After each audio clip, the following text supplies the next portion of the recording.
정말 오랜만에 한 18개월 만에 청년부 또 함께 하게 됐습니다. 군대 갔다 온 그런 느낌으로 자리에 함께 하고 있습니다. 우리 이동성 목사님 오늘 위로 예배로 전라남도 광주로 한참 아직도 가고 있는 상황인데요. 오고 가는 길의 안전함을 위해서 함께 기도해 주시기 바랍니다. 요즘에 제가 기회가 있을 때마다 수요 예배 때도 그렇고 또 기회가 있을 때마다 나누고 있는 말씀이 신명기 4장 9절과 10절 말씀인데요. 이 말씀에서 우리가 과연 어떻게 살아가야 하는가, 특별히 뭘 힘써 지켜야 되는가, 어떻게 지켜야 하는가, 이런 여러 가지들을 지금 말해주고 있는데요. 오늘 그 중에 한 부분을 좀 나누고자 합니다. 4장 9절의 상반절 중심으로 오늘 말씀을 좀 나누도록 하겠습니다. 너는 스스로 삼가며 내 마음을 힘써 지키라. 그리하여 내가 눈으로 본 그 일을 잊어버리지 말라. 오늘 말씀을 나눔의 중심 구절이 바로 그 부분입니다. 과거부터 보면 사람들이 어떤 그 길이를 재거나 할 때 보통 갖는 그 기준은 자기 기준이었죠. 그래서 엄마보다 컸다, 아빠보다 내가 크다, 이런 거, 내가 엄마 손보다 크다, 이런 거, 손 쟀을 때 이런 걸로 자기 주관, 자기 중심으로 해서 상대적인 길이를 많이 재어왔습니다. 그건 우리 지금의 어렸을 때만 그런 게 아니라 온 세상의 모든 곳에서 과거에도 그렇고 길이나 폭 등의 기준을 잡을 때 신체 일부분에서 잡은 거였습니다. 규빗이라고 잘 알잖아요. 규빗이라는 게 이제 팔꿈치부터 가운데 손가락까지의 이 길이를 가지고 규빗. 그래서 성경에도 보면 노아의 방주를 만들 때 그 길이의 단위로서 규빗 사용하고 있는 거 있습니다. 그리고 또 보면은 우리나라에선 사용하지 않는 그 단위지만 야드라고 하는 그 단위가 있던데요. 그건 이렇게 손을 쭉 뻗었을 때 코 끝에서 엄지 손가락까지의 그 거리를 야드 이렇게 이야기를 하더라고요. 풋 알죠? 풋 발이잖아요. 그래서 단수형은 풋이고 복수되면 핏이 되는 건데 발꿈치부터 엄지 발가락까지의 그 길이가 1풋이었습니다. 근데 이제 문제점은 사람마다 이 신체의 길이가 이렇게 다르니까 어떤 것을 할 때 이제 큰 문제가 이렇게 생기는 거죠. 여러분 이제 제가 알고 있기로 이제 인테리어 디자인이나 이런 거 하는 우리 청년이 있는 걸로 제가 알고 있는데, 만약 그런 식으로 되어 있다고 생각하면 이게 어디 가서 시공하는데 문제가 생길 수밖에 없죠. 누구는 야드를 가지고 측정을 했고 누구는 규빗을 측정을 했는데 다 규빗을 써도 사람마다 차이가 있으니까 문제가 생기는 거죠. 그렇기 때문에 시대상에 따라서 주로 이 로열 규빗 이런 식으로 말할 수 있는 로열 야드가 되겠죠. 로열자가 들어가게 되면 또 왕이 기준이 돼서 그 왕의 그 특정한 그 길이를 기준 삼아서 그 일들을 했다라고 이야기합니다. 근데 이렇게 규빗, 야드, 풋 이렇게 되는 것들이 단위가 아주 많아져서 프랑스 혁명기가 되어지는 그 유럽에서는 한 15만 개 정도 되는 도량형이 존재했다라고 하는 기록을 본 적이 있어요. 지 맘대로인 거죠. 우리 집에서는 엄지부터 검지까지의 길이를 재. 아니거든. 우리 집에서는 엄지부터 새끼손가락까지야. 아니야. 우리 집은 이 엄지부터 이 새끼까지의 이 부분을 가지고 재. 이렇게 되니 일이 안 되는 것 같죠. 마치 기준에 있어서의 사사기 시대와 같다. 이렇게 말할 수 있겠습니다. 이후에 여러 과정들을 거쳐서 미터법이 정착이 됐어요. 오늘 말씀에서는 네 마음을 힘써 지켜 이렇게 말하고 있어요. 네 마음을 힘써 지키라라고 말하고 있습니다. 제가 여러분에게 물어보고 싶습니다. 여러분들은 여러분들의 마음을 힘써서 지키고 있습니까? 우리가 생각할 때 그런 거 있어요. 나름 이 정도면 괜찮죠 이렇게 생각하는 이런 경우들도 우리에게 있는 것 같아요. 우리가 나름대로의 기준으로 마음을 지키며 살고 있지 않는가라는 게 문제의 시작입니다. 성도마저도 나름의 도량형인 그 나름의 기준을 가지고 마음을 지키며 살아가고 있다라고 하는 사실입니다.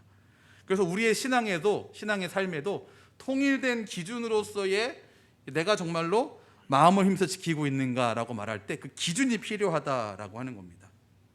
제가 다른 데서 청년 사역했었던 때에 한 청년이 간호사였거든요. 간호사는 잘 아시잖아요. 3교대로 이렇게 일을 하죠. 그러다 보니까 주일에 예배 드린다라고 하는 것이 본인의 의지로 되지 않는 뭐 그때 근무가 걸려버리면 예배를 못 드리는 거니까요. 그 친구가 이제 간호대학을 나와서 형제였는데 간호대학을 나와서 직장인 취직을 하게 되었을 때 그 집의 부모님들이 또 조부모님들까지도 상당히 걱정을 하셨어요. 이 아이가 혹시 이러다가 믿음을 잃어버리지 않을까, 뭐 이런 것들 때문에 걱정을 많이 했어요. 그 이야기를 이렇게 듣고 이 친구한테 기회가 될 때 이렇게 좀 격려해주는 말을 해야겠다라고 하는 선한 마음으로 기회를 잡는데, 도대체 이렇게 같이 만날 수 있는 3교대를 하는데 이렇게 저하고 또 이렇게 동선이라든지 주일이라든지 만나기가 쉽지 않은 거였어요. 그래서 그날은 이제 오늘은 좀 놓치지 말아야겠다라는 그런 생각이 좀 급하게 이렇게 들어서 문자를 이렇게 남겼어요. 그 친구한테 이렇게 남겼습니다. 야, 네 마음을 지켜. 그러면 돼. 이렇게 보냈어요. 네 마음을 지켜. 이렇게 보냈어요. 근데 그랬더니 그렇게 딱 달랑 보냈는데 장문의 문자가 무바바바바바바바 온 거였어요. 그건 어떤 거였냐면 뭐 격려받았다는 것이 아니라 이렇게 비난의 그런 문자였습니다. 그 이유는 그거였습니다. 이해가 되긴 했어요. 그 주변에 있는 많은 사람들, 자신의 조부모님과 부모님들과 아는 사람들을 통하여서 계속 듣는 게 그런 거거든요. 야, 너 직장을 옮기는 게 낫지 않겠냐부터 시작을 해서 주일 성수를 해야지 어디 지금 딴 데 가느냐라고 하는 이야기들까지 융단 폭격처럼 이렇게 받은 거였어요. 그러다 보니까 제가 전달했었던 네 마음을 지켜라고 하는 이 이야기가 그 친구의 해석으로는 어떻게 들린 거냐면 주일 성수해라고 하는 걸로 이렇게 해석이 돼버리는 거죠. 그렇게 받아들이게 된 것이죠. 우리가 대화를 만나서 눈을 마주하며 이야기할 때에도 오해하게 되는 시간들이 있고, 제가 아군인지 적군인지 확인하는 시간이 필요하잖아요. 눈을 보고 마주하는데도 하물며 그런데 전화 통화도 아니고 뭐 카톡같이 카톡에 뭐 이모티콘을 넣은 것도 아니고 문자 하나 띵 보냈을 때 그렇게 반응이 오는 건 사실 뭐 저의 그 실수가 분명할 것입니다. 무슨 이야기를 하려고 하는 거냐면, 나름대로의 기준을 가지고 마음을 지키고 있다, 마음을 지킨다라고 하는 것을 나름의 기준을 가지고 생각한다라고 하는 거예요. 마음을 지킨다라고 하는 것은 뭐 주일 성수하는 것이다라고 그 친구는 그렇게 생각을 한 것이고요. 우리 역시도 다른 어떠한 나름대로의 기준을 가지고 내가 이 정도면은 나 정도면 신앙의 기준을 마음을 지키며 살고 있다라고 생각하고 있지 않냐라고 하는 겁니다. 그래서 우리에게 좀 정말로 필요한 건 뭐냐면, 나름대로 지키고 있는 게 맞는 건지 아니면 잘못된 것인지 수정해야 할 필요가 있는 건지 하나님 앞에서 확인하면서 살펴봐야 한다는 겁니다. 우리가 제대로 하고 있는가를 확인할 수 있는 그 기준은 무엇입니까? 절대적이고 유일한 기준이 하나 있습니다.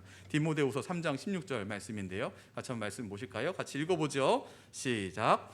모든 성경은 하나님의 감동으로 되는 것으로 교훈과 책망과 바르게 함과 의로 교육하기에 유익하니. 그렇습니다. 하나님 말씀입니다. 하나님 말씀이 우리에게 있어서의 기준이 되는 것입니다. 이 16절 말씀 보시면 하나님 말씀은 우리에게 있어서 우리를 교훈하며 우리를 책망하기도 하며 우리를 바르게 하는 것이 바로 성경 말씀이다라고 말씀하고 있습니다.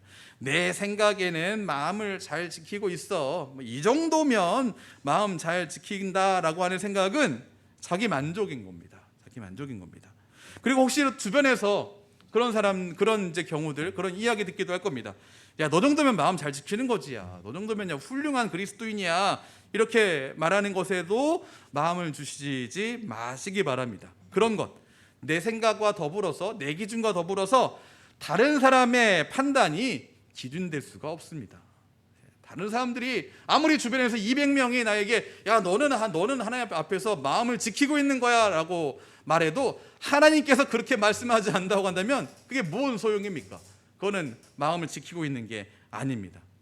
오늘 말씀, 오늘 함께 읽은 이 말씀, 신명기 4장 9절 말씀은 우리의 마음을 지키라고 말하면서 어떤 게 마음을 지키는 것인지에 대해서 말씀해 주고 있습니다.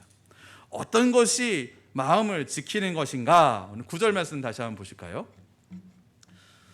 9절 말씀, 자 여기 보시면 우리가 개역개정판에서 읽었던 말씀에서 먼저 보게 되면 네가 눈으로 본 그 일이라고 말하고 있고, 새 번역을 보시죠. 새 번역에 보시면 한번 좀 새 번역 같이 읽어봅시다. 시작. 당신들의 눈으로 본 것들을 잊지 않도록 정성을 기울여 지키고, 네, 이렇게 말하고 있습니다. 네, 화면 잠깐 꺼주시고요. 개역개정판에서 얘기하고 있는 건 뭐라고 말하냐면, 먼저 너는 스스로 삼가며 네 마음을 힘써 지키라 라고 먼저 말한 다음에 어떻게 지키는가, 그렇게 하기 위해서 네가 눈으로 본 그 일을 잊지 말아라 라고 먼저 말씀하고 있어요. 네가 눈으로 본 그 일이 무엇이냐라고 말할 때 세번역 성경에 말하고 있는 거는 당신들이 눈으로 본 것이라고 말하고 있고요. 다시 말씀 보여주시겠어요? 쉬운 성경을 보시면 여러분이 본 것들을 잊지 않도록 조심하라, 이렇게 이야기하고 있습니다. 조심하고 정신을 차리십시오. 여러분이 본 것들을 잊지 않도록 하시오라고 말씀이 말하고 있습니다. 다시 한번 이제 화면 다시 돌아볼까요? 네, 우리의 마음을 지킨다라고 하는 것이 어떤 것이냐에 대해서 신명기 4장 9절 말씀은 뭐라고 말하고 있냐면, 마음을 지키는 것은 어떤 특정 사건을 기억하는 것이다라고 이야기하고 있는 거예요. 내가 어떤 일을 하는 것, 그것이 마음을 지키는 것이 아니고요. 4장 9절 말씀, 네가 눈으로 본 그 일, 어떤 특정한 사건을 기억하는 게 마음을 지키는 것이다라고 이야기하고 있는 겁니다. 결혼 생활을 하면서 내 결혼 생활을 지킨다라고 하는 것, 그것은 내가 결혼했다라는 그 사실을 기억해야 하는 건 아니겠어요? 내가 연애 중이다라고 하는 것을 기억한다라고 하는 것은 뭐겠습니까? 나와 그녀가 썸을 타는 것을 마치고 서로 고백하여서 오늘부터 일을 했었던 바로 그것을 기억하는 것, 그 사건을 기억하는 것이죠. 오늘 말씀에서 말하고 있는 것이 바로 그겁니다.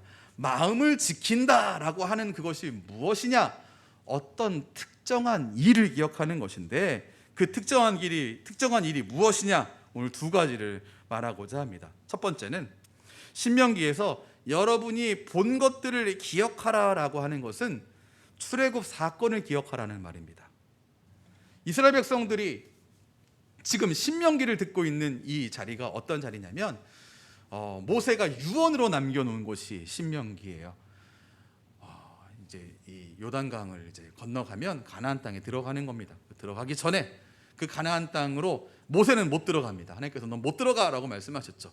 그래서 유언으로 남겨주신 것이 신명기예요. 그러면서 모세가 다시 이야기하죠. 네 마음을 지켜. 그 마음 지키는 거는 네가 본 일을 기억하는 거야. 그 본 일이 무엇이냐? 바로 출애굽이요. 400년 동안 이스라엘 백성들이 하나님의 백성이 아니라 애굽 땅에서 바로의 노예로서 살았습니다. 그들을 하나님께서 자유하게 하신 사건이 바로 출애굽 사건입니다. 출애굽 사건을 한번 좀 생각해 보면 이런 일이 있었죠. 가장 스펙타클했었던 사건만 한번 생각해 보면, 바다 가운데를 마른 땅처럼 지나가게 했죠. 물 가운데를 지나가게 했죠. 그리고 하나님께서 그들이 노력하지 않은 것 가운데 하나님께서 공급하신 음식을 먹게 하셨죠. 그리고 물을 얻을 수 없는 곳에서 하나님께서 물을 얻게 하셨습니다. 그리고 시내산으로 부르셔서 거기에서 이제 노예로서가 아니라, 바로의 노예가 아니라 하나님의 백성으로 세웠던 것, 그게 바로 출애굽 사건입니다. 이 출애굽 사건에서 제가 지금 굵직한 사건들을 이야기했습니다. 갈라진 홍해를 건너감, 그리고 하늘로부터 내려오진 신령한 음식 만나와 메추라기를 먹음, 그리고 반석에서 물을 마심, 시내산에서 하나님 백성으로 세워짐. 이 네 가지의 이 사건이 성도된 우리에게도 동일하게 있었습니다. 먼저 한번 생각해 보시죠. 이스라엘 백성들이 하나님의 백성인데 백성답게 살지 못했던 400년의 기간 동안 죄의 노예로, 바로의 노예로 살았는데, 우리 역시 하나님의 자녀가 되기 전에 죄의 노예로 죄 가운데 사로잡혀 있었던 사람들입니다. 그런데 하나님이 죄 가운데 있었던 우리를 먼저 불러내셨다라고 하는 겁니다. 로마서 8장 2절 말씀 보실까요? 같이 읽어보시죠. 시작. 이는 그리스도 예수 안에 있는 생명의 성령의 법이 죄와 사망의 법에서 너를 해방하였습니다. 우리가 죄 가운데 있었고 죄와 사망의 법에 속해 있는 사람들이었는데, 우리가 생명의 성령의 법으로 말미암아서 해방되었다는 것입니다. 이것은 내가 어떻게 이루어낸, 내가 쟁취해낸, 내가 탈옥한 것이 아니고요. 그리스도 예수께서 우리를 해방시킨 것입니다. 아주 오래된 그 영화 중에서 이 탈출하는 그런 그 영화가 있었죠. 뭐 감옥에서 막 숟가락으로 열심히 파내가지고 이렇게 나왔었던, 그리고 뭐 비가 내린 데서 뭐 자유를 열망하며 자유를 또 만끽하면서 비를 맞는 그런 이 장면이 있었던 그 영화도 있었는데요. 우리가 죄와 사망의 법에서 해방된 것, 그래서 생명의 성령의 법 아래 있게 된 것, 그것은 우리의 노력이 아니고요, 그리스도 예수 안에 있는 생명의 성령의 법이 우리를 해방하는 것입니다. 우리가 그리스도 예수 안에 있음을 통해서 그가 주시는 생명의 성령의 법으로 말미암아서 자유 얻게 된 것입니다. 그런데 우리가 이 출애굽과 같은 일을 어떻게 겪게 되었는가? 고린도전서 10장 1절부터 4절 말씀을 좀 띄엄띄엄 좀 보여드리도록 하겠습니다. 10장 1절 보시면 우리 조상들이 저 굵게 되어 있는 부분, 확실하게 티는 안 나지만 어쨌든 굵게 되겠다는 그 느낌 있는 부분만 보십시오. 우리 조상들이 바다 가운데로 지나며 구름과 바다에서 세례를 받았고 신령한 음식을 먹었고 다 같은 신령한 음료를 마셨다, 이렇게 말하죠. 이건 아까 말씀드린 것처럼 출애굽의 그 정황들입니다. 근데 그 뒤에 4절에 밑줄에 해당하는 부분을 한번 보시기 바랍니다. 밑줄을 한번 같이 읽어봅시다. 시작. 이는 그들을 따르는 신령한 반석으로부터 마셨음에 그 반석은 곧 그리스도시라. 이 고린도전서에서는 출애굽하여서 이스라엘 백성들이 겪어왔었던 그 여정들을 이야기하면서 그리스도 예수님의 사역하고 이것을 연결시키고 있다는 것입니다. 이 연결이 우리에게 뭘 말해주고 있냐면 이것은 좀 더 확장될 수 있다는 겁니다. 이들이 바다 가운데 지나갔다라고 하는 것, 홍해를 말하는 것입니다. 홍해 바다를 건너가는 것에 대해서 그리스도 예수 안에서 우리가 무엇을 누리게 된 것이냐면, 우리는 무엇과 동일한 것이냐면 세례를 받은 것과 동일한 것입니다. 2절 보시면 모세에게 속하여 다 구름과 바다에서 세례를 받았는데 우리는 예수 그리스도의 보혈로 말미암아 삼위 하나님의 일하심 가운데에 성부와 성자와 성령의 이름으로 세례를 받았습니다. 그리고 또한 우리가 신령한 음식을, 출애굽한 이스라엘 백성들이 신령한 음식과 신령한 음료를 마셨죠. 하나님으로부터 공급된 것을 마셨죠. 우리 역시 신령한 음식과 신령한 음료를 마셨습니다. 무엇을 통해서입니까? 가장 첫 번째 중요한 것으로서는 예수 그리스도의 십자가의 못 박히심입니다. 그가 우리에게 살을 내주셨고 그가 우리에게 피를 내주셨습니다. 그것을 우리가 무엇을 통해서 확인합니까? 교회의 어떤 행사를 통해서 확인합니까? 학습입니까? 세례입니까? 입교입니까? 성찬입니까? 야, 너네 너무하다. 야, 이거는 이런 정도면은 우리 초등부에서는 난리가 나. 막 성찬이요 하고 막 난리가 나는데. 다시 너무 어려웠어? 힌트가? 네 개라서 그래? 오지선다에 익숙한 세대인데 내가 네 개 말해서 그런 거야? 하나 더 내가 못 짜서 그래. 성찬입니다. 성찬. 예수 그리스도께서 우리를 위해서 이 땅에 오셔서 죽으신 것, 우리에게 살을 내어주시고 우리에게 피를 내어주신 것, 바로 그것을 기념하는 것, 영원히 기념하는 것이 성찬식 아닙니까? 그 성찬식에 나누는 그 떡은 예수님의 살을 의미하는 것이고, 바로 이스라엘 백성들이 광야에서 먹었던 신령한 음식을 말하는 것이고, 예수님이 흘리신 그 보혈, 그 피는, 그 포도주는 이스라엘 백성들이 광야에서 마셨던 신령한 음료인 물을 의미하는 것입니다.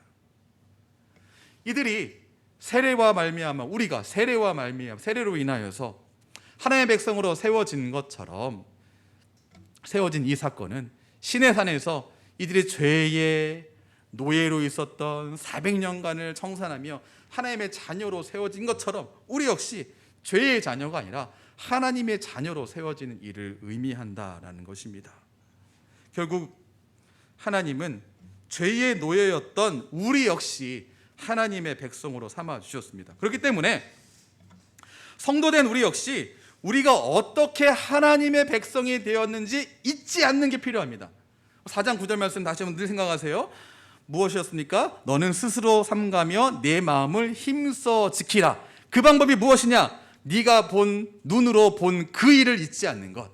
그 일 첫 번째는 어떻게 내가 하나님 백성이 되었냐라고 하는 것입니다.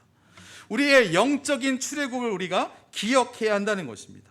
어떻게 그리스도인이 되었는가 잊지 않기 위해서 우리가 좀 정성을 기울여야 한다는 것입니다. 사람들과 이렇게 관계하면서 하다 보면 서로에 대해서 이렇게 묻게 되었잖아요. 어떻게 우리 교회에 나오게 되셨어요? 라고 하는 질문부터, 커플로 왔다고 그러면 어디에서 만나셨어요? 누가 먼저 고백했어요? 그런 거 물어보고 그럴 때 그 이야기를 되게 이렇게 기분 나빠하면서, 물론 약간 어느 정도의 그 라포는 형성이 되어야겠지만 되게 기분 나빠하면서 하지 않아요.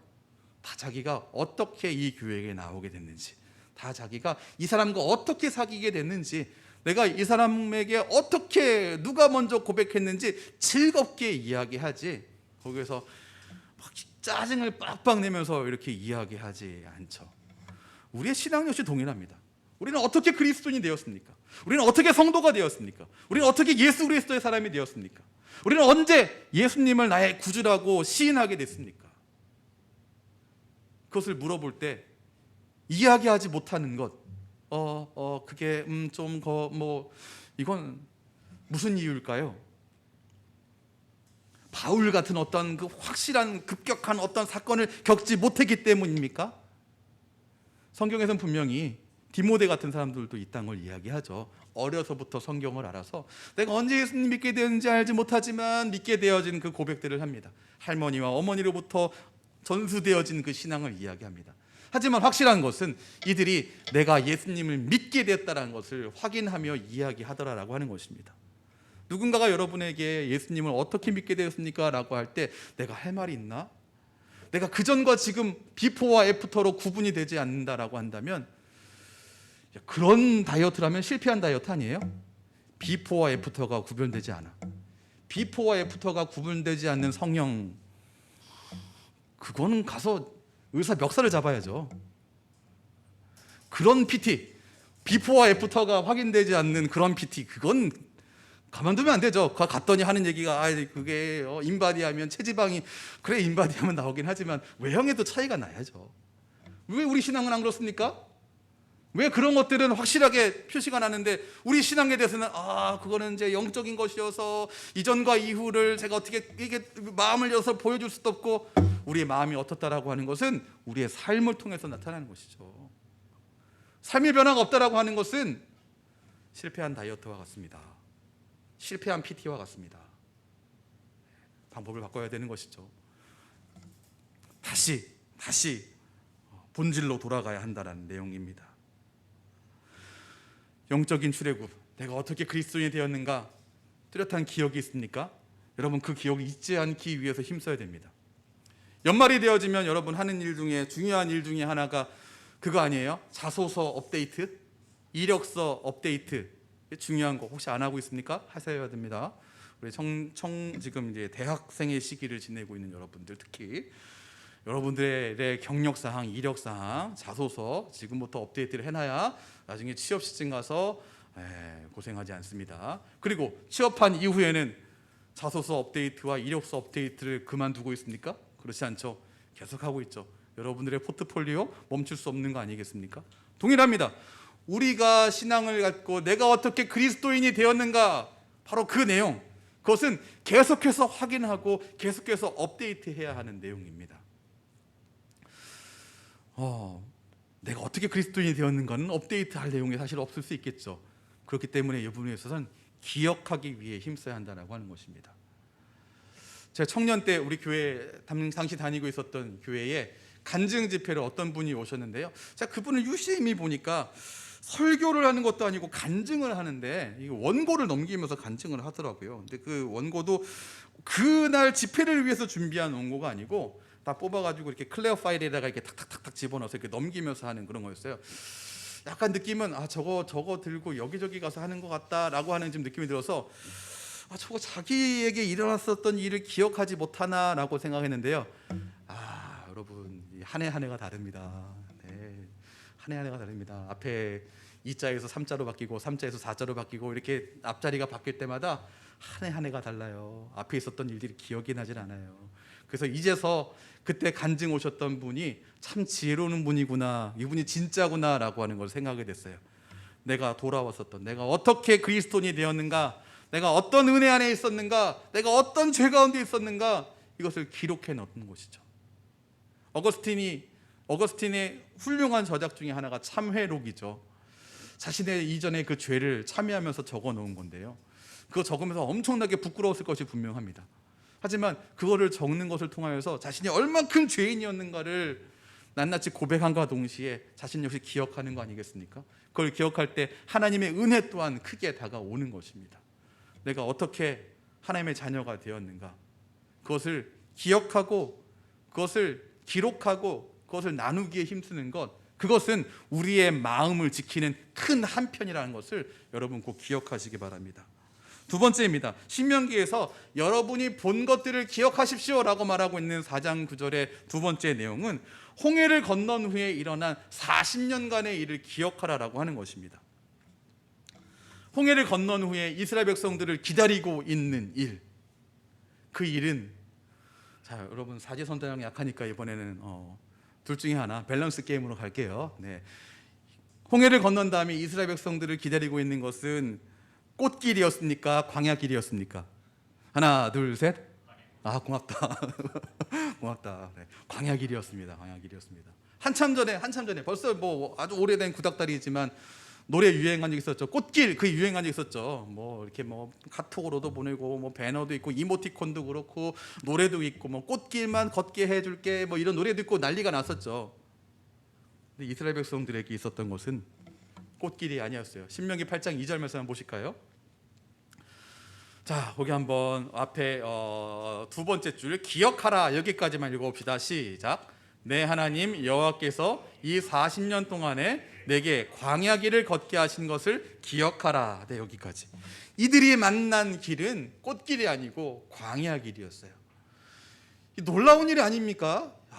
이 홍해가 열리고 그 길을 이렇게 맨땅 밟듯이 이렇게 건너가는 이거 엄청난 거죠. 지금이야 우리가 아쿠아리움 가서 이 대형 그 수조 옆으로 이렇게 지나면서 막 물고기가 막 옆으로 가고 이렇게 하는데 그 몇천 년 전에 이 아쿠아리움 같은 곳을 이게 간 거잖아요. 이 놀라운 것을 딱 경험했어요.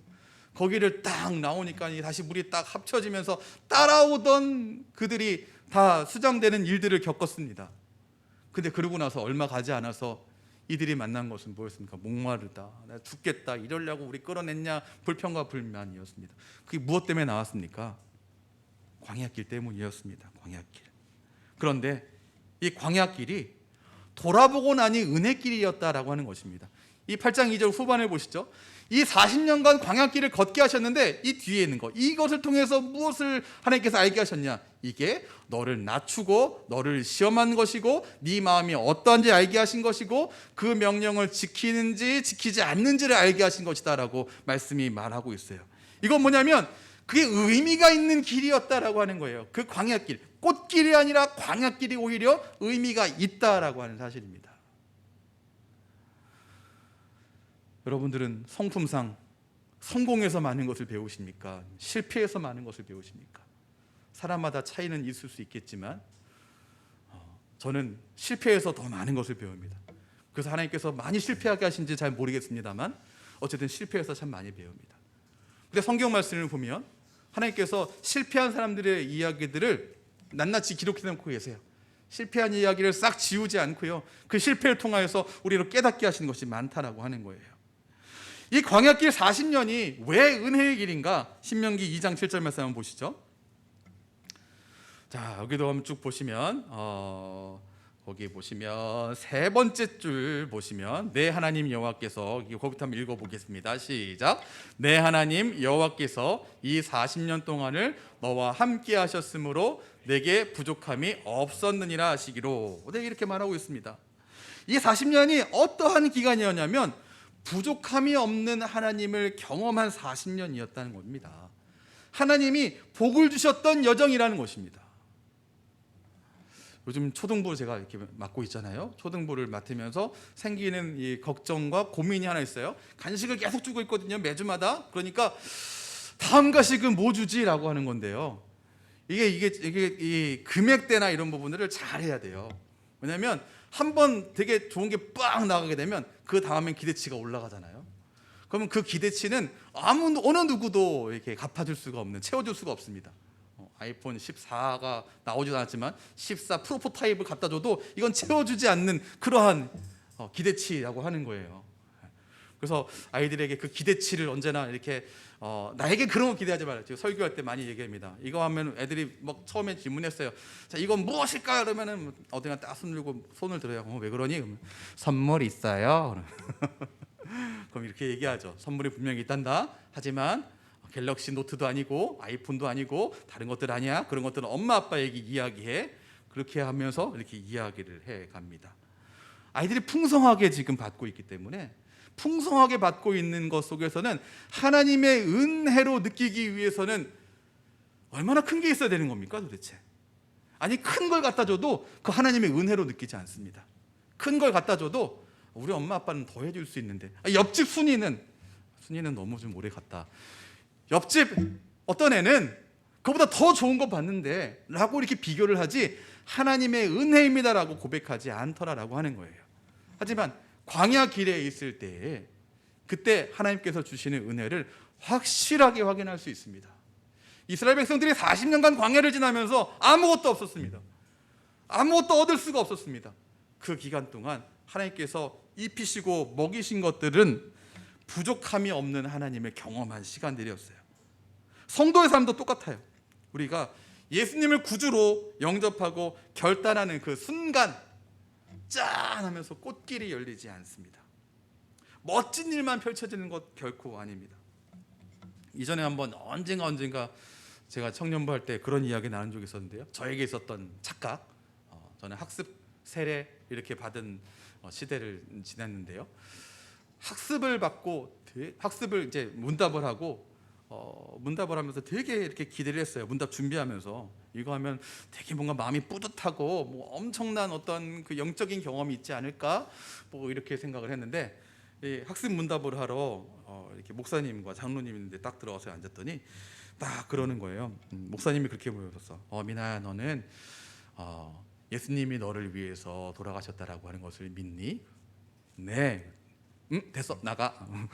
그래서 이게 뭐지? 나와서 전사님 이상해요 했더니 학습은 원래 짧은 거야 이렇게 얘기를 하더라고요. 내일 학습식이 있으니까 그때 참여하면 된단다. 그래서 마음속에 학습식에서 뭔가 좀 뜨거운 걸 경험하지 않을까라는 생각을 했어요. 학습식에 갔는데 웬걸요? 학습식에서 갔더니 학습받을 사람들 이렇게 뚝딱 일어나라고 하더니 누구는 뭐 예수님을 구주로 믿습니까? 네 하고 또 다른 거 질문 네 하더니 갑자기 목사님이 땅 누구는 학습 교인이 된 것을 선포합니다라고 끝났대요. 앉으래요. 이게 뭐야 이랬어요. 그래서 갖게 된 생각, 이건 학습에서 그런가 보다. 세례 때는 달라지겠지. 세례 때도 동일한 그런 경험이었어요. 성부와 성자와 성령의 이름으로 세례를 주노라. 그때 저에게 아무런 느낌, 아무런 찌릿함, 짜릿함, 어떤 이렇게 막 눈이 환하게 열리는 전혀 있지 않았습니다. 그런데 그러고 나서 전 되게 절망했어요. 이게 뭐지? 제가 너무 환상을 갖고 있었나 보죠. 세례를 받는 순간에도 하나님께서 어떤 멋진 일을 팍 펼쳐주시지 않더라는 거예요. 근데 이게 감사한 거죠. 세례를 받는 순간 우리를 또한 갑자기 딱 거두어서 하나님 나라로 불러가지지도 않으셨잖아요. 오히려 세례를 받고 교회에서 공적으로 성도로 선포되어지면서 사실 우리에게는 본격적으로 광야길이 시작되었습니다. 하나님의 자녀로서, 예수님의 제자로서 이 땅을 살아간다라고 하는 것은 광야길을 선택하는 겁니다. 광야길을 선택한 거예요. 쉽지 않은 길을 우리가 가기로 선택한 것입니다. 그런데 예수님이 우리를 부르셨죠. 예수님은 제자를 부르셨는데요. 제자를 부르시면서 나를 따라오라 하셨는데요. 예수님도 동일한 것이었다는 것을 기억해야 돼요. 제자들이 따라간 그 길 역시 꽃길이 아니었어요. 광야길이었어요. 하지만 겁먹지 말아야 할 중요한 이유가 있습니다. 이 광야길이 단지 고난의 길이 아니기 때문에 그렇습니다. 고난으로만 가득 차 있는 길이 아닙니다. 광야길은 하나님과 함께 하심을 확인하면서 나아가는 그런 길이기 때문에 그렇습니다. 우리가 항상 함께 하시겠다고 하나님 약속하셨죠. 그리고 그렇게 했죠. 출애굽의 여정 기간 동안 40년간 구름 기둥과 불 기둥으로 함께 하셨죠. 근데 이 일은 구약 성경의 그 일로 출애굽 사건으로 끝나지 않습니다. 성자 예수님을 이 땅에 보내신 건 역시 우리와 함께 하시겠다라고 하는 것을, 그 약속을 이루신 사건이기 때문에 그렇습니다. 마태복음 1장 23절 말씀 보시죠. 우리가 잘 알고 있는 말씀이죠. 9절 한번 봅시다. 보라, 처녀가 잉태하여 아들을 낳을 것이요 그의 이름은 임마누엘이라 하리라 하셨으니, 이를 번역한즉 하나님이 우리와 함께 계시다 함이라. 네. 임마누엘이신 예수님의 그 의미가 뭐냐면 하나님이 우리와 함께 계시다. 예수님이 이 땅에 오셨다라고 하는 그 사건은 여러 의미가 있지만 중요한 의미 중에 하나는 하나님이 정말 우리와 함께 계시다라고 하는 것을 보여주기 위한 것입니다. 그 약속이 그러면 예수님의 공생애로 끝나버렸는가? 그렇지 않죠. 성령님을 우리에게 또한 보내주셨지 않습니까? 요한복음 14장 16절 말씀 보시죠. 예수님이 이렇게 말씀하셨어요. 내가 아버지께 구하겠으니 그가 또 다른 보혜사를 주사 영원토록 너희와 함께 있게 하리니 라고 말씀하고 있어요. 우리와 함께 하시겠다라고 하셨던 그 약속을 이루기 위하여서 성령님을 보내주시는 겁니다. 우리 하나님은 우리와 함께 하시는 하나님, 임마누엘의 하나님이십니다. 그렇기 때문에 이 중요한 것을 잊지 말아야 합니다. 고난의 길 여정 가운데에 하나님께서 한시도 빠짐없이 함께 하시는 분이다라고 하는 거예요. 근데 우리는 함께 하시는 분이라고 믿지 못하고 함께 하실 수 있는 분이다라고 믿는 것 같아요. 하나님은 내 인생 가운데에 나를 돌보실 수 있는 분이다라고 믿는 것과 내 인생 가운데 나를 돌보시는 분이다라고 믿는 것은 한 글자 차이가 아니고 천양지차죠. 비교할 수 없는 차이입니다. 하나님은 하실 수 있는 분이 아니고요, 하나님은 하시는 분입니다. 우리와 함께 하시는 분입니다. 우리를 돌보시는 분입니다. 함께 하시는 하나님을 말미암아서 출애굽의 후에 40년의 이 기간은 그들에게 부족함이 없는 시간이었습니다. 하나님의 공급이 있는 시간이었으니까요. 이 공급에 대하여서 신명기 8장 4절 말씀이 이렇게 말하고 있습니다. 8장 4절 한번 보실까요? 이 40년 동안에 내 의복이 헤어지지 아니하였고 내 발이 부르트지 아니하였느니라. 아니하였고 의복이 헤어지지 않고 발이 부르트지 않았다. 요 신명기 8장 4절 말씀은 조금 다른 성경에서는 뭐라고 말하냐면 내 신발이 헤어지지 않았고 내 신발이 터지지 않았다, 이렇게 이야기하고 있어요. 여기 의복이 헤어지지 않고 내 신발이 터지지 않았다라고 하는 것은 뭐 어떤 무적 신발, 무적 의류 이런 거를 입었다라고 하는 그런 게 아닙니다. 공급해 주셨다라는 거예요. 공급해 주셨다는 거예요.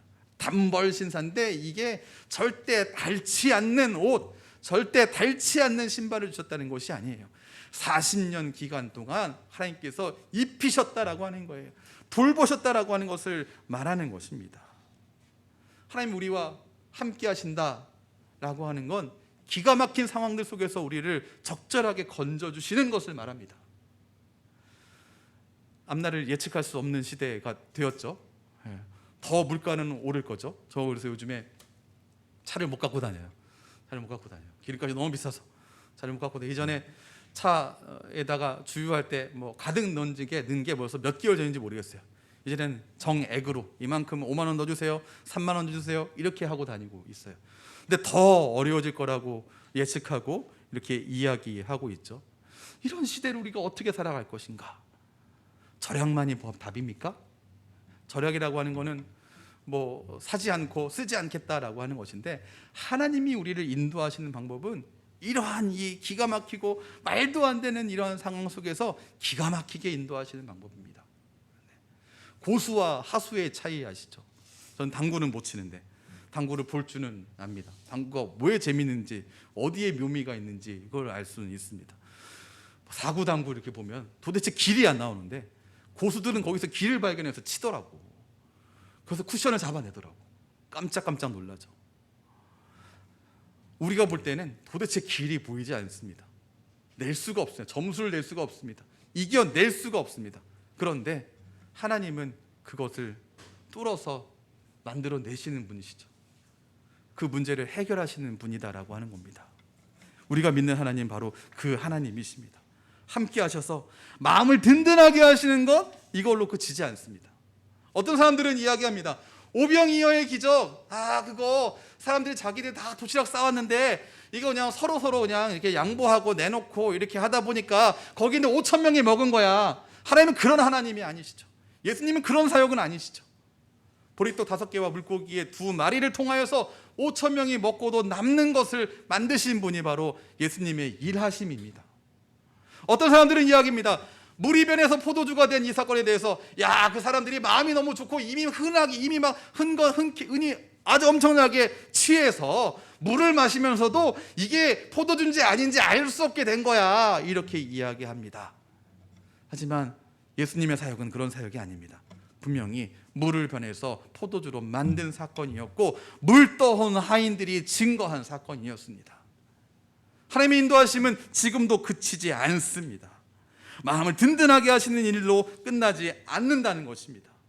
출애굽의 여정에 함께 하셔서 40년 동안 의복이 해지지도 않고 신발이 터지지도 않게 하셨던 그 하나님은 마음의 평안만 주시는 분이 아니라 우리의 영육 간의 평안함으로 인도하시는 분, 우리의 영육을 구원하시는 분, 우리의 전인을 구원하시는 분이다라고 하는 것입니다.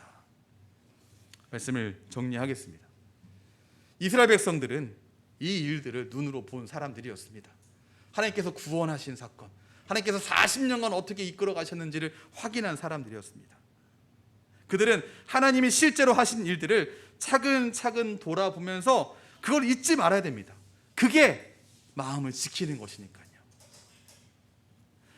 성도된 우리 역시 하나님이 하신 일들을 차근차근 돌아보면서 잊지 말아야 한다는 겁니다. 어떤 말도 안 되는 일을 겪고 난 다음에 우리는 자기 전에 잠깐 생각하다가 이불킥하죠. 내가 그때 왜 그랬을까? 내가 그렇게 하지 말았어야 됐는데. 저는 그거 아주 참 조금만 보완하면 좋은 신앙의 행동이 될 수 있다고 생각합니다. 하나님께서 나를 어떻게 인도하셨는가 생각하시기 바랍니다. 내가 어떻게 구원받았는가, 오늘 하루 하나님께서 어떻게 인도하셨는가, 하나님의 이끄심은 무엇이었을까를 고민하는 것, 이불킥으로 끝내는 시간이 아니라 바로 그렇게 생각하는 시간으로 삼으시기를 바랍니다. 마음을 나름대로 지키고 있는 것인지 아니면 주변에 호의적이고 엉성한 평가로 지금 마음을 놓고 있는 게 아닌지 한번 생각해 보시기 바랍니다. 따라하시죠. 마음을 지키는 것은 하나님이 하신 일을 기억하는 것입니다. 그렇습니다. 마음을 지킨다라고 하는 것은 하나님이 나에게 하신 일, 나를 구원하신 일, 나와 함께 하신 일을 기억하는 것입니다. 우리 삶에 베푸신 일들을 잊지 않는 우리 모든 하나님의 자녀가 되시기 바랍니다. 내 인생의 출애굽 사건을 기억해야 됩니다. 내가 어떻게 하나님을 알게 되었고 어떻게 하나님의 자녀가 되었는지 수시로 돌아봐야 됩니다. 정해진 시간가 아니고요, 수시로 돌아봐야 됩니다. 그렇지 않으면 그 기억은 우리에게서 도망쳐 버립니다.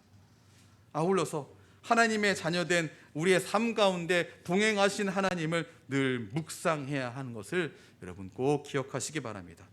오늘 말씀대로 우리의 눈으로 본 것들을 잊지 않도록 정성을 기울여서 지키는 하나님의 자녀가 모두 되시기를 주님의 이름으로 축원합니다. 기도하겠습니다. 하나님, 오늘 소중한 예배 시간, 이 말씀을 통해서 하나님의 소중한 이 말씀들을 나누게 하신 것 감사합니다. 눈으로 본 그 일을 잊지 않는 우리가 되기를 원합니다. 우리 역시 죄의 노예되어서 죽을 수밖에 없었던 우리인데, 그랬던 우리가 어떻게 구원받았는지, 어떻게 성도되었는지, 우리를 또한 어떻게 성도된 우리의 이 삶 가운데 어떻게 함께 하시며 어떻게 인도하셨는지를 묵상하며 잊지 않는 하나님의 자녀 되도록 인도해 주시옵소서. 참 이 세상은 빠르게 변화하고 앞을 예측할 수 없는 세상입니다.